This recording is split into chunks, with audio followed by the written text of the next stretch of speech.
Ikhwani, salam alaikum, j'espère que vous allez bien.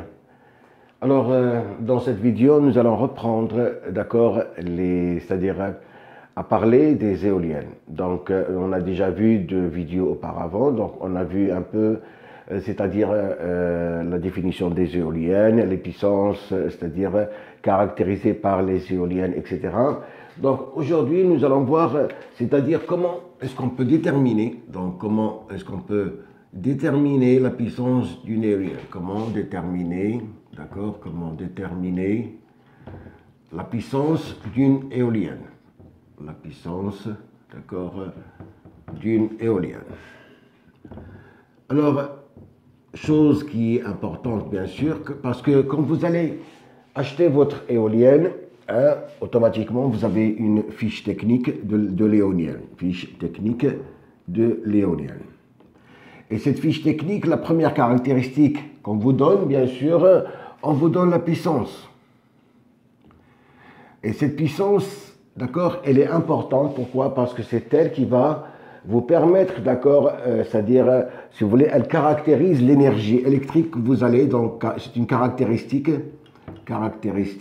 d'accord, de l'énergie électrique, d'accord, de l'énergie électrique que vous allez consommer. Énergie électrique que vous allez consommer. Donc, automatiquement, l'achat d'une éolienne, elle est caractérisée par sa puissance. Et bien sûr, quand on dit puissance, on dit diamètre, d'accord, de diamètre du rotor. Parce que le diamètre du rotor, d'accord, qui est caractérisé par, c'est-à-dire la section des pales plus la longueur.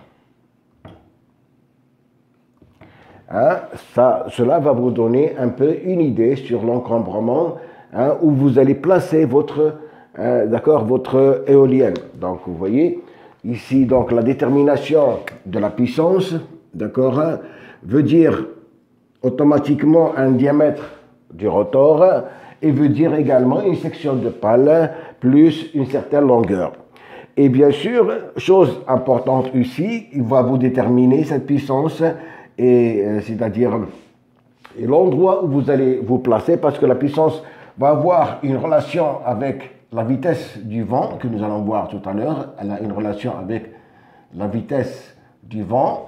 Et quand je dis vitesse du vent, automatiquement, vous allez avoir une certaine hauteur du mât, d'accord, une certaine hauteur du mât. Et cette hauteur du mât, bien sûr, va caractériser aussi un diamètre du mât. Parce que plus l'éolienne elle est haute, et plus vous avez des dimensions du mât qui sont très importantes. Donc tout ça va dépendre de la puissance que vous allez choisir. Vous allez acheter votre éolienne, automatiquement vous avez déterminé l'énergie électrique dont vous avez besoin. Donc la puissance, automatiquement, elle a une relation avec l'énergie que vous allez consommer. Donc, une fois que vous allez déterminer votre énergie à consommer, comme ce que nous avons vu pour, c'est-à-dire les panneaux solaires, vous allez déterminer les différents équipements que vous avez, les différentes puissances avec le temps de travail. Donc, vous allez sortir avec une certaine énergie. Et cette énergie, bien sûr, va vous caractériser une certaine puissance que vous devez calculer, que vous devez respecter. D'accord? Alors, c'est ce que nous allons voir tout de suite. Alors, bien sûr, votre éolienne, d'accord, c'est-à-dire, elle tourne avec du vent. Donc, il y a une certaine vitesse du vent, d'accord. Et cette vitesse du vent, automatiquement, elle me donne une certaine énergie cinétique,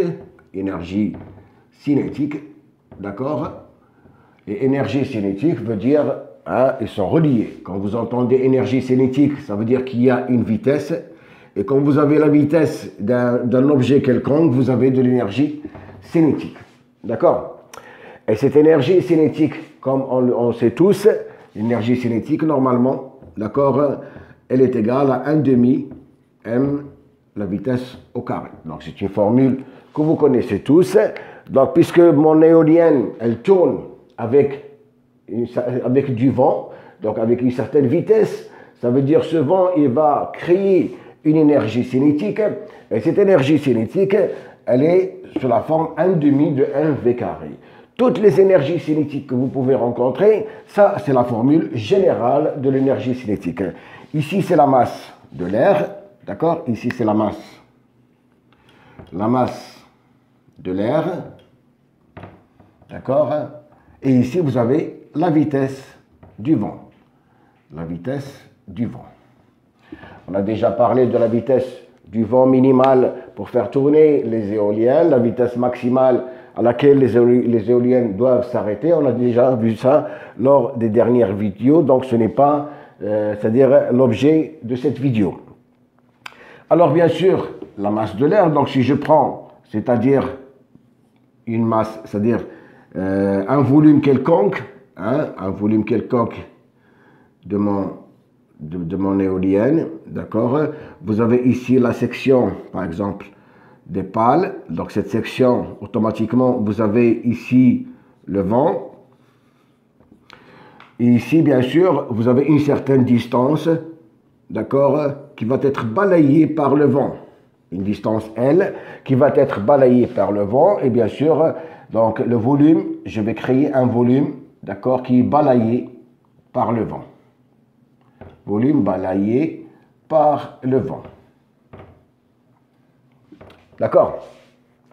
Et ce volume balayé par le vent, V, n'est rien d'autre que la surface totale, d'accord, de mon rotor, si vous voulez, que multiplie la longueur, hein, cette longueur L. Hein, ça, c'est le volume balayé par le vent. D'accord?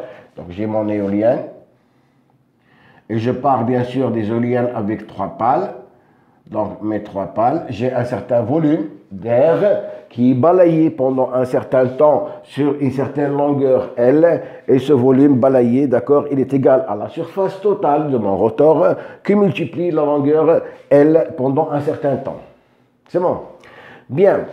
Alors, je continue, c'est-à-dire à développer un peu cette formule d'énergie cinétique pour trouver, hein, la puissance, d'accord, théorique, si vous voulez, qui va être captée par mon éolien. Hein? Donc, nous allons avoir, si vous voulez, 2 types de puissance. Nous allons avoir la puissance théorique captée mon éolienne. Et cette puissance théorique, bien sûr, elle va passer à travers, comme on a vu la dernière fois, le multiplicateur, à travers la génératrice. Et en fonction des rendements de ces différents organes, nous allons sortir avec une autre puissance. C'est la puissance qui va être récupérée par ma génératrice. Alors, donc, je continue, d'accord, à développer cette formule. Alors, l'énergie cinétique, c'est 1/2, d'accord, de la masse fois la vitesse au carré. Et la masse ici, bien sûr, elle est fonction de la masse volumique. Hein. J'ai la masse volumique de l'air, d'accord, qui est égale à la masse sur le volume. Ça, c'est la masse volumique de l'air. Ça veut dire que cette masse, M, elle est égale à la masse volumique multipliée le volume balayé qu'on a vu tout à l'heure. Et le volume balayé, et donc je vais marquer ici l'énergie cinétique, donc je reprends ma formule, elle est égale à 1/2, d'accord, de la main de ρ qui multiplie le volume, donc le volume, ça va être grand V, et qui multiplie la vitesse au carré, d'accord, qui est la vitesse du vent. Et ce volume-là, par exemple, si je prends le débit volumétrique, donc le débit volumétrique que nous connaissons tous, normalement, il est égal à la section qui multiplie la vitesse, la section qui multiplie la vitesse. Et il est égal également, d'accord, au volume, d'accord, divisé par le temps. Hein? Donc le débit volumétrique, normalement, comme on connaît le débit pour les différents fluides, donc c'est la section multipliée par la vitesse, et c'est également le volume balayé divisé par le temps. Donc de là, je vais pouvoir dire que le volume normalement balayé n'est rien d'autre que la surface qui multiplie la vitesse et qui multiplie le temps. Que je remplace ici, je vais me retrouver avec l'énergie cinétique, d'accord, qui va être égale à 1/2 ρ, d'accord, qui multiplie V, c'est la surface, qui multiplie la vitesse, d'accord, qui multiplie le temps et qui multiplie la vitesse au carré. Hein? Je n'ai fait que remplacer V, hein, par, c'est-à-dire la surface qui multiplie la vitesse, qui multiplie le temps et qui multiplie V carré, ce V carré que j'ai ici. C'est bon. Donc, de là, je vais sortir avec une énergie cinétique qui va être égale à 1,5, d'accord, rho, S, d'accord, V au cube qui multiplie le temps. Donc, voilà, c'est-à-dire la valeur de l'énergie cinétique. Et l'énergie cinétique, à quoi il est égal normalement? Il est égal à la puissance qui multiplie le temps. D'accord? Puisque l'énergie cinétique, normalement, c'est des wattheures. Hein? La puissance, c'est des watts. Que multiplie les heures, ça va me donner des wattheures. Alors, si je simplifie ici, d'accord? Je simplifie ici et là, et je vais me retrouver avec la puissance théorique, d'accord? Qui va être égale à l'énergie cinétique, c'est-à-dire 1,5 de rho SV au cube. Hein? Donc voilà un peu, si vous voulez, la valeur de la puissance théorique. D'accord? Donc la puissance théorique, elle est égale, d'accord, à 1,5 rho SV au cube. Ça, c'est la puissance théorique. Et elle est égale, donc ici, elle est égale à l'énergie cinétique. Ça veut dire que je prends une éolienne quelconque. Cette éolienne, par exemple, pour 1 kW de puissance, ne pourra me donner qu'1 kWh par heure. D'accord? Elle ne pourra pas me donner plus qu'1 kWh par heure. C'est bon. Donc voilà un peu la valeur de la puissance théorique de mon éolien, c'est-à-dire c'est cette puissance que l'éolienne va absorber.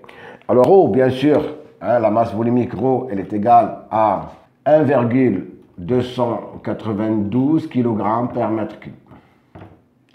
D'accord, voilà la valeur de la masse volumique de l'air. Hein?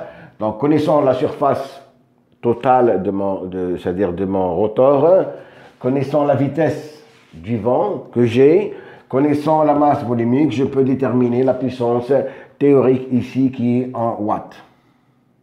Bien. Alors, je continue. Maintenant, nous allons voir, c'est-à-dire la puissance que nous allons récupérer, hein, par mon éolienne. Hein, cette puissance, c'est la puissance théorique, mais je vais récupérer une certaine puissance à la sortie de ma génératrice.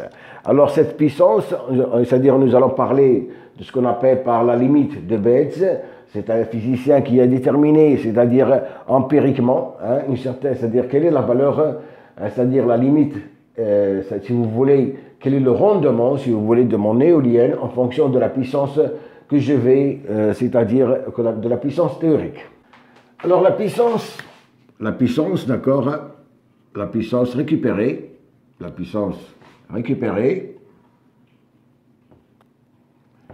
elle est égale normalement à la puissance théorique multipliée un facteur, c'est-à-dire la limite de Betz qu'on appelle le CP.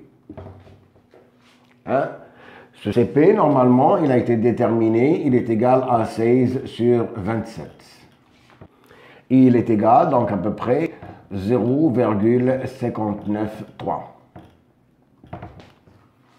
Voilà, ça c'est-à-dire, si vous voulez, nous allons récupérer, c'est-à-dire de la puissance théorique, nous allons récupérer à peu près 60%, donc récupérer environ 60%, d'accord, de la puissance théorique. Voilà ce que me dit cette limite, c'est-à-dire c'est-à-dire la limite de Betz, d'accord, hein? Ce ratio, donc il me dit que je ne vais récupérer que 60% de la puissance théorique.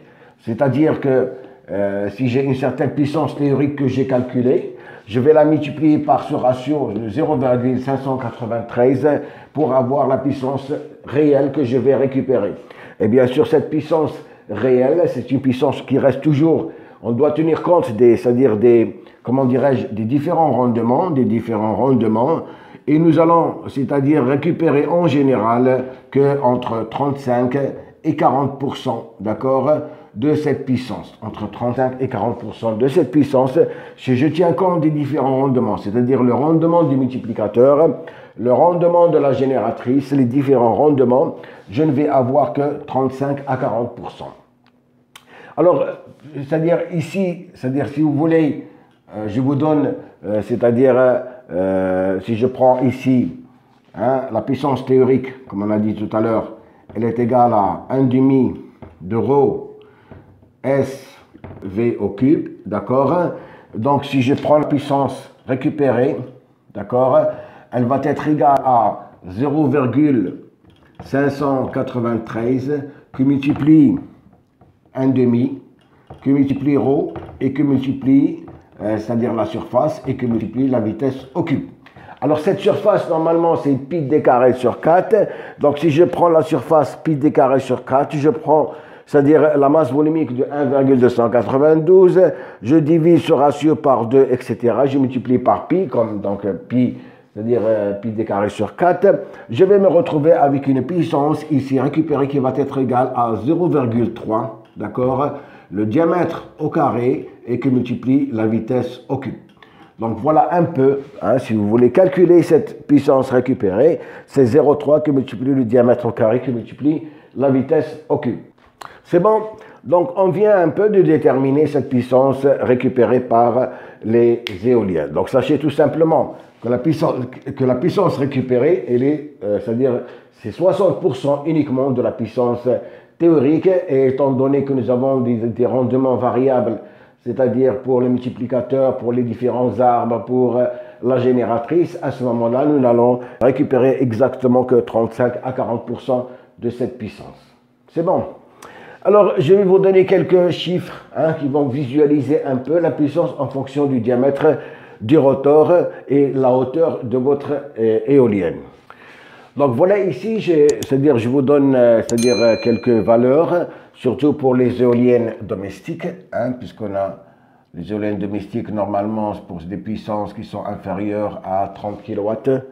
Donc si je prends une puissance de 0,25 kW, j'ai un diamètre du rotor de 1,2 m. Hein, donc ça vous donne un peu une idée de la taille de votre éolienne. Et cela, c'est-à-dire la hauteur de mon éolienne va être de 3 mètres. Si j'ai une puissance de 5 kW, à ce moment-là, je passe à 4 mètres de diamètre avec une hauteur de 6 mètres. D'accord? Donc déjà, l'éolienne commence à prendre de l'ampleur. Hein, si j'ai par exemple besoin de 5 kW uniquement de puissance, je vais installer une éolienne avec un diamètre de 4 mètres, c'est-à-dire la longueur des pales, si vous voulez, va être de 2 mètres et une hauteur de 6 mètres. Une éolienne de 15 kW, je vais me retrouver avec un diamètre de 8 mètres, d'accord, et une hauteur déjà importante de 12 mètres. Et si j'ai 25 kW, donc je passe à 10 mètres de diamètre, c'est-à-dire c'est des pales de 5 mètres de long, donc déjà ça commence à peser, et avec une hauteur de moment de 18 mètres. Donc là, ça vous donne un peu une idée de l'emplacement de votre éolienne, de son poids, d'accord, et c'est la taille quand même qui est assez importante si je monte en puissance. Tout ça, bien sûr, ce sont les éoliennes domestiques qui nous intéressent le plus. C'est bon? Donc voilà, c'était c'est-à-dire un bref aperçu sur comment est-ce que je peux calculer la puissance de mon éolienne, d'accord, et en fonction de la puissance, quels sont un peu les diamètres et les hauteurs. Bien sûr, ce diamètre-là, vous pouvez le calculer, hein, connaissant la vitesse du vent, et la vitesse du vent, hein, pour pouvoir la déterminer dans votre région, donc il faut voir le gisement, c'est-à-dire la zone où vous allez vous situer. Il va vous donner un peu, la météo va vous donner la moyenne, d'accord, des vitesses de vent annuelles, hein, que vous allez pouvoir, que vous allez avoir, et en fonction, bien sûr, du diamètre et en fonction de la vitesse, vous allez pouvoir déterminer votre puissance, et vice-versa. Si vous connaissez la puissance, vous allez pouvoir déterminer la taille de votre éolien. Donc, d'ici là, je vous remercie et à la prochaine, Inch'Allah.